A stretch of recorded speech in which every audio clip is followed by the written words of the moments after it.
Zomin tumani O'zbekiston Respublikasi Jizzax viloyatining janubiy sharqida joylashgan.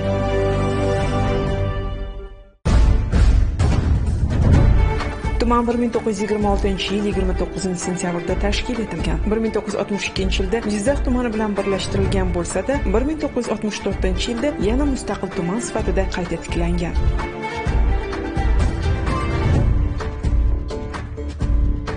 Zomin tumani shimolda Zarbdor, g'arbda Baxmal va Jizzax, sharqda Yangiobod tumanlari, janubda esa Tojikiston Respublikasi bilan chegaradosh. Tumanning umumiy maydoni 2,87 ming kvadrat kilometr bo'lib, aholining asosiy qismini o'zbeklar tashkil etadi. Shuningdek, qirg'iz, rus, tatar va tojik millatlari vakillari ham istiqomat qiladi. Zomin tumanida ikkita shaharcha, Dashtobod va Zomin hamda 11 ta qishloq fuqarolar yig'ini mavjud. Qadimgi Zomin borasida tadqiqot o'tkazgan arxeolog olimlarga ko'ra, Qo'rg'ontepa nomi bilan mashhur bu yodgorlik eramizdan avvalgi 2-chi, eramizning 6-chi, 7-chi va 12-chi asrlarda faoliyat ko'rsatgan qo'hna Zomin shahri o'rdasi qoldig'i hisoblanadi. Zomin so'zining kelib chiqishi haqida aniq bir manba yoki qat'iy fikr bo'lmasa-da, tarixiy ma'lumotlarga ko'ra Zomin shahri qadimda Sarsanda, Susanda, Sabza nomlari bilan ham atalgan. Ba'zi ma'lumotlarda shahar Zomin suv soyining har ikkala sohilida joylashganligi aytilgan. Bu esa nomning suv manbai bilan bog'liq bo'lishi mumkinligiga ishora qiladi.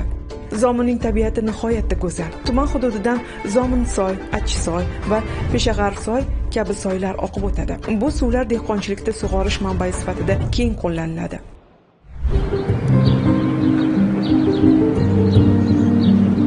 Zomin o'zining go'zal tabiati va toza havosi bilan mashhur. Zomin tog' o'rmon davlat qo'riqxonasi hamda Zomin milliy bog'i bu yerning faxridir. Ayniqsa, Zomin sanatoriyasi nafas olish kasalliklarini davolashda butun O'rta Osiyoda tanilgan maskan hisoblanadi. Shu sababli Zomin tumanida turizm va dam olish maskanlari keng rivojlangan. Zomin bu nafaqat tarixiy va madaniy boy hudud, balki tabiati, tog'lari, oromgohlari bilan O'zbekistonning eng go'zal maskanlaridan biridir.